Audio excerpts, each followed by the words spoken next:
Hello everyone, this is Christine with the Crafters Outpost. Today I'm just making some buttons and some closures for my journals, and this is just a box that I keep all of them in. I do have several different punch sizes. I believe the one that I used for the buttons was a 1.5, and so this is just a good little storage place that I keep all my buttons.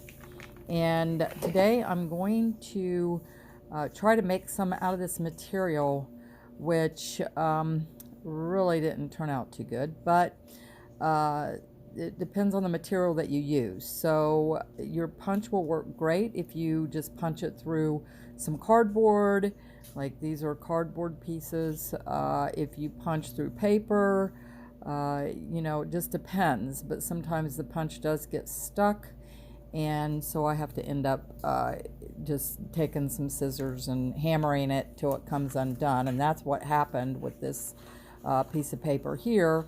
I tried to even do it under another piece of paper, but again, the gold is kind of like a real soft cloth, and then I had also embossed it.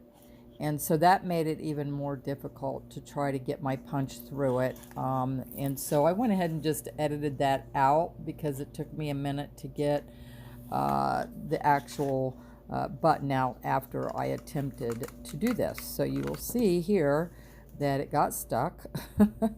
And so, but I did get it out and I saved it. So now I'm going to just start gluing my buttons.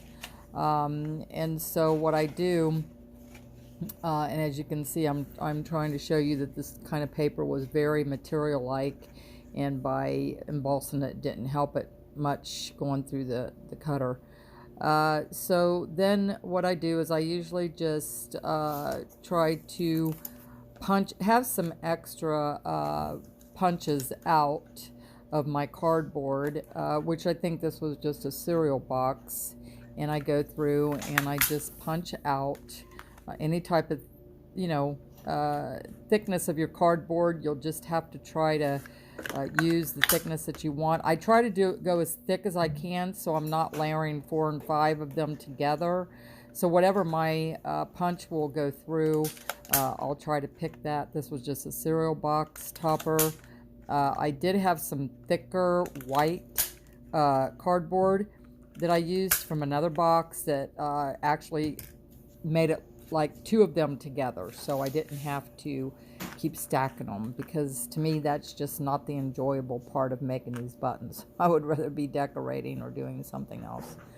And again, depending on what you want to do with your buttons as to how thick you want them. I use these for all kinds of different things, and so I'll make them real thick if I want to use them for a closure for a book. And I will show you later on what I did with that. And I also have another video that I made explaining all of this, which I will link in the bottom below in the description box. That kind of shows you what I had done, and I gave the end results of everything. So here's just some that I'm putting together now that I have all my cardboards cut out. So I just take a glue stick. Now I do make for sure I get all the edges, because if you don't, they will curl up. And it's kind of, once you put the holes in and decide to sew them, some thread through them, or for instance, when I make book closures with them, I just put one hole in, and then I put the little closures in that have prongs in the back. So it keeps it together either way. But I try to get the glue all down in the corners in between, so I don't have to hassle with that later.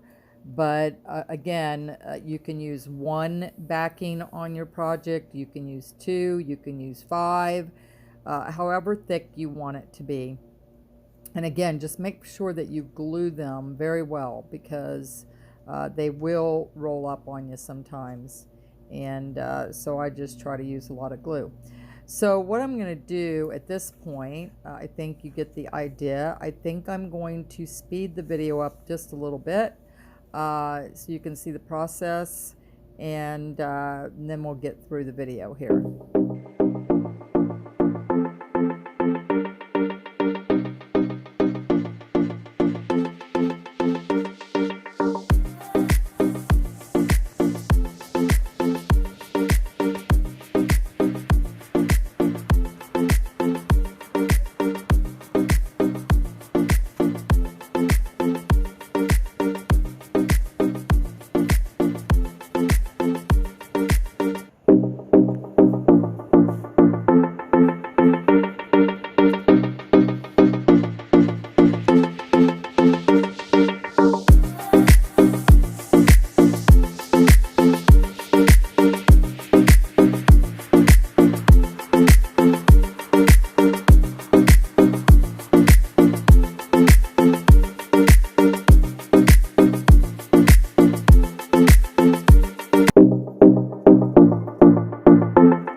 Okay, so here I've used another button to lay over top of the cardboard button to position my holes.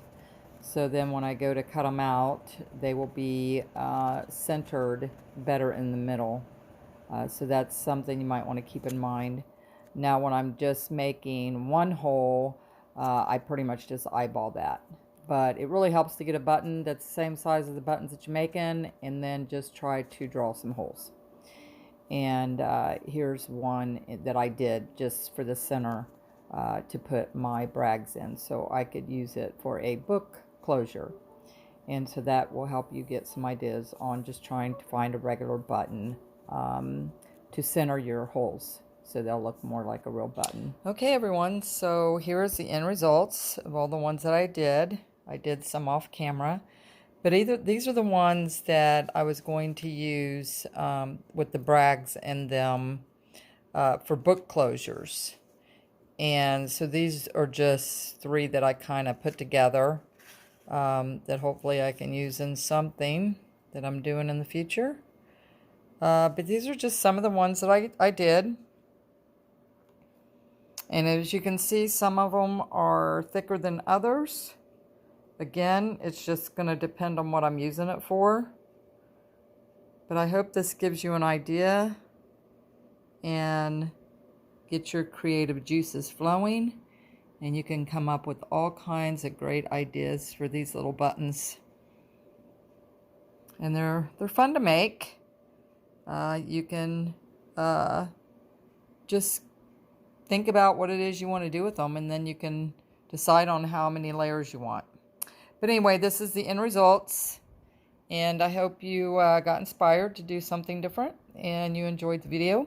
Please don't forget to like and subscribe and share with your friends. And thank you for watching.